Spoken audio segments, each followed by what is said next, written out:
어제 국무회의에서 의결되면서 일단락이 된 검찰 수사권 축소 법안, 형사사법 체계에 적지 않은 변화를 가져올 것으로 보입니다. 물론 사개특위를 비롯해서 아직 완료되지 않은 부분들이 남아있긴 하지만 이번 법안이 시행이 됐을 때 우려할 만한 부분은 없는지 얘기를 해보겠습니다. 양지열 변호사와 함께하겠습니다. 어서 오십시오. 네, 안녕하세요. 네. 자, 오늘 경찰 입장도 나왔는데 경찰 입장은 환영하는 입장인 것 같고요. 네. 그래서 좀 저희가 쟁점 중심으로 얘기를 좀 해봤으면 좋겠어요. 그러니까 이번 법안이 옳다 그르다 이런 거는 이미 많은 논쟁이 나왔고 우려되는 지점이 이런 게 있는 거 아니냐라는 그런 쟁점들을 가지고 제가 질문을 드리고 한번 설명을 좀 듣도록 하겠습니다.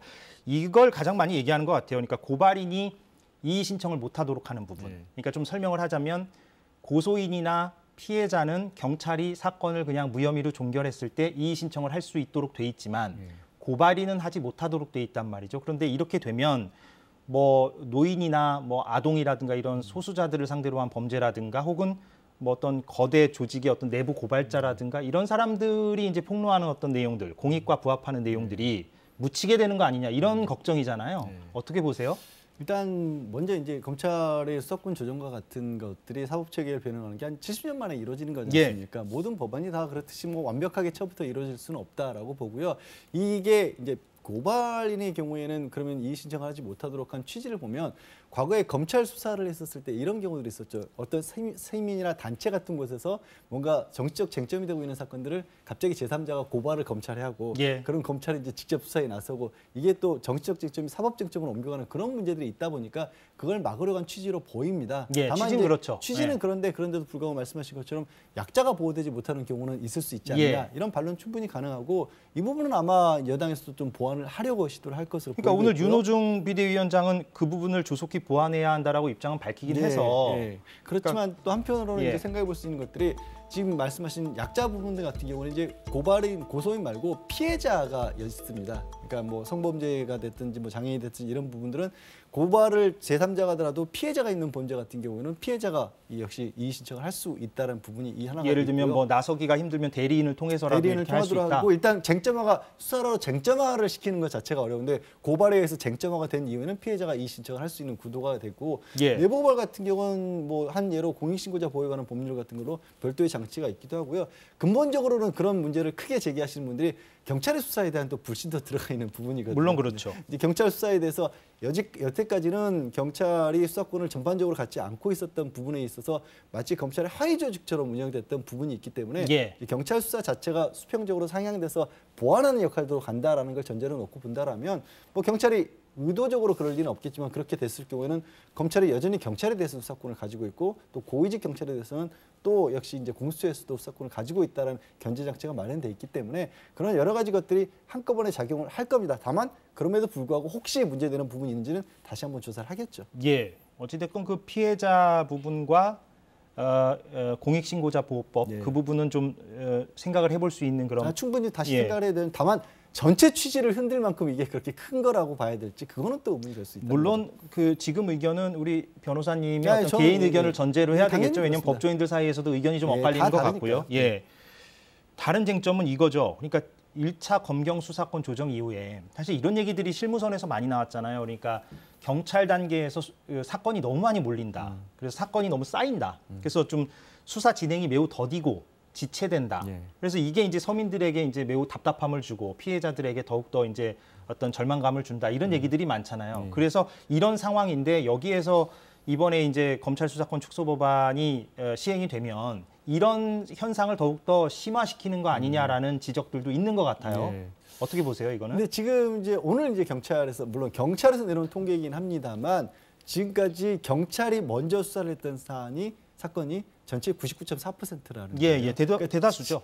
지금 이제 논란이 되고 있는 부분들 검찰의 수사권을 사실 줄이는 부분은 이미 검찰에서는 했던 부분이 0.6%였던 거거든요. 그 부분에서 그중에서 4개 가량이 또 더 추가가 되는 거다 보니까 현재로 봤었을 때 그렇게까지 크게 차이가 나지 않는다. 추가가 되더라도라고 또 볼 수가 있고 이제 지난해 이미 6대 범죄를 제외하고 경찰의 수사권을 가지게 됐을 때 일정 부분 가지게 됐을 때 이런 좀 지연됐던 원인으로 하나를 꼽을 수 있는 부분이 그동안에는 경찰이 완결할 수 있는 책임이 주어지지 않았고 예. 그러다 보니까 조금 더 기존에보다는 더 충실하게 해야 된다는 부분이 당연히 부담으로 갔을 겁니다. 그래서 지금이 더. 예, 지금 예전에는 그냥 송치를 하면 되는데. 예전에는 예. 그러니까 이런 거죠. 한번 어차피 뭐 결론을 지어봐야 검찰에서 다시 수사할 건데 예. 이런 부분이 있다가 이제는 최종적으로 수사를 해야 된다라는 그런 책임이 부어졌기 때문에 기존보다는 시간이 더 걸릴 수 있다는 부분이 있고 그다음에 시간이 그렇다 보니까 수사의 질이나 밀도가 떨어진다는 얘기가 있잖아요. 근데 그런 부분에 예. 있어서는 지난 1년 동안에 그걸 가지고 특별히 문제가 됐던 사안은 또 없거든요. 물론 이제 시간이 길어진다 일부에서 그런 얘기를 하는 것도